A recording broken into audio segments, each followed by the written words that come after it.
ដោះស្រាយបណ្ដឹងអ្នកប្រើប្រាស់ឬ Complaint Hotline ត្រូវបានបង្កើតឡើងតាមរយៈប្រកាសស្តីពីការដោះស្រាយបណ្ដឹងអ្នកប្រើប្រាស់របស់គ្រឹះស្ថានធនាគារនិងហិរញ្ញវត្ថុរបស់ធនាគារជាតិនៃកម្ពុជា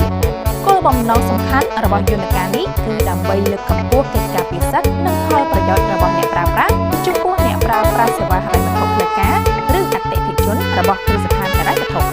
មានន័យថាយន្តការនេះនឹងជួយគាំទ្រទៅដល់អតិថិជនរបស់គ្រឹះស្ថានហិរញ្ញវត្ថុទាំងអស់ដែលស្ថិតនៅក្រោមធនាគារជាតិនៃកម្ពុជានៅពេលពួកគាត់ត្រូវការជំនួយឬការគាំទ្រផ្សេងៗពាក់ព័ន្ធទៅនឹង